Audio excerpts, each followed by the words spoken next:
Hi guys, welcome to my channel. Guys, आज की video में मैं आपको एक्सप्लेन करूंगा पार्टिसिपल फ्रेजेस के बारे में।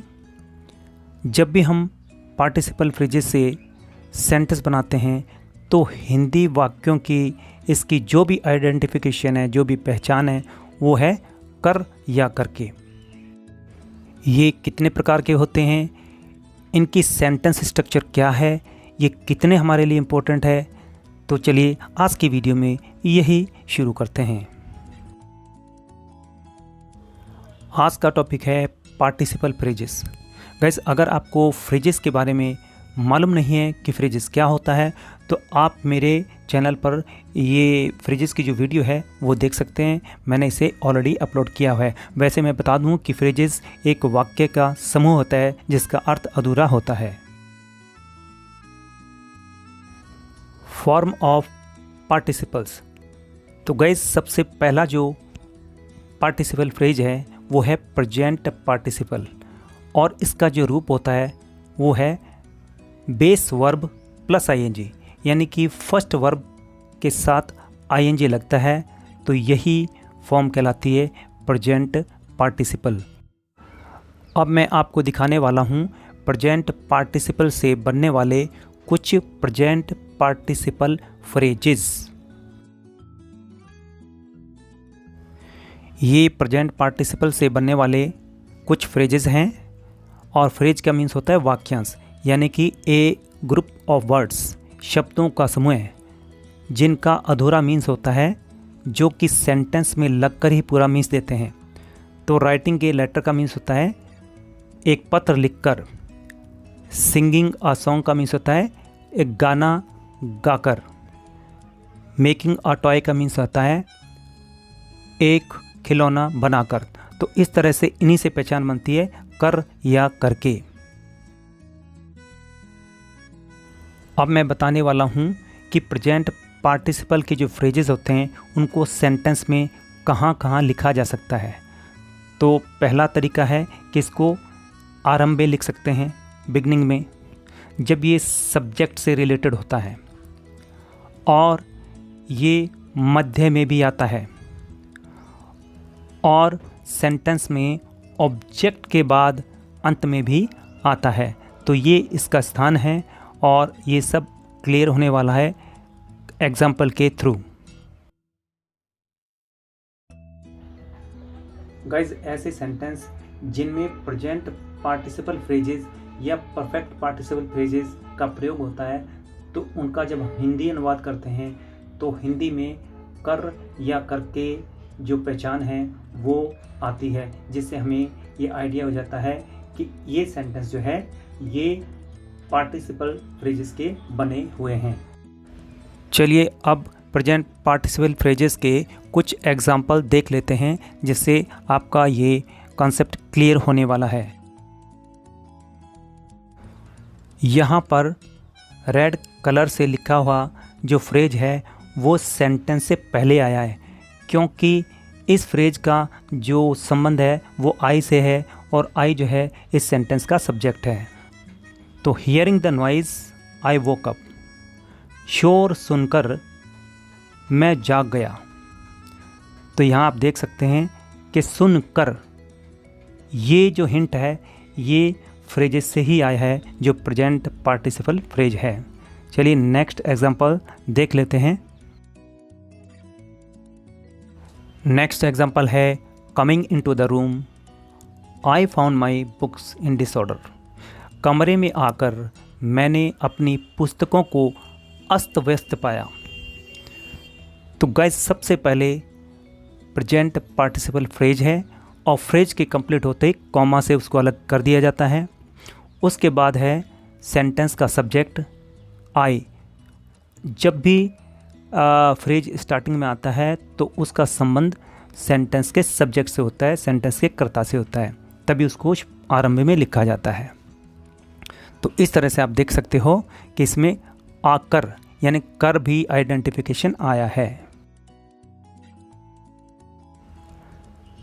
इस सेंटेंस में भी प्रेजेंट पार्टिसिपल फ्रेज जो है वो सब्जेक्ट से पहले आया है, क्योंकि इसका रिलेशन सब्जेक्ट से है, जो कि है आई।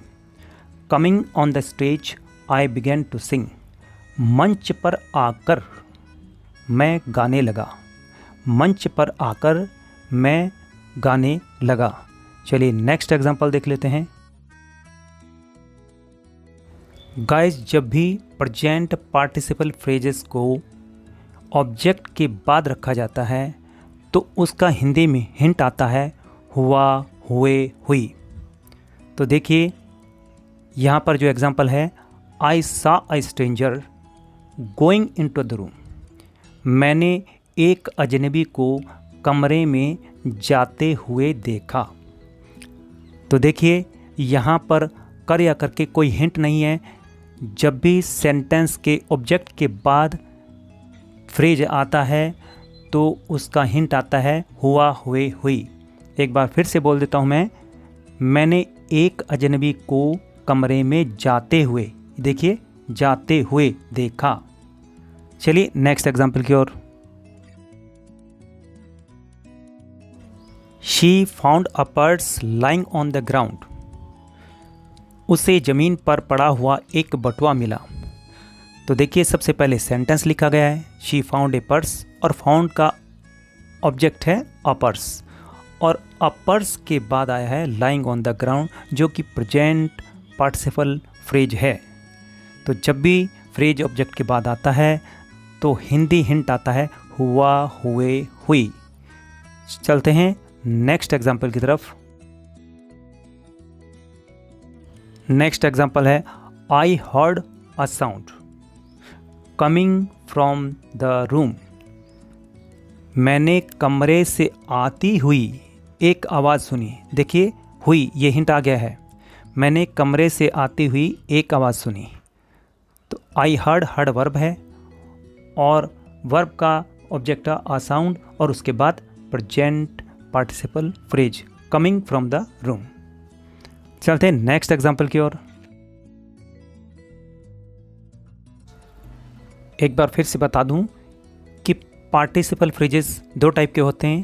पहला होता है प्रेजेंट पार्टिसिपल फ्रेज, जो कि हम ऑलरेडी पढ़ चुके हैं, और दूसरा होता है परफेक्ट पार्टिसिपल फ्रेज।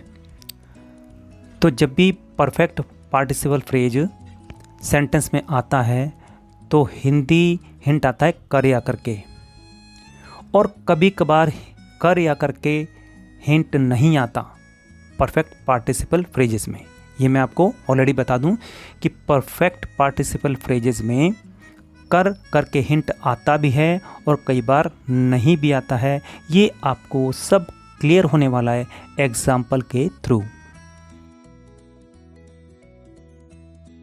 अब देख लेते हैं परफेक्ट पार्टिसिपल फ्रेज का फार्मूला क्या है।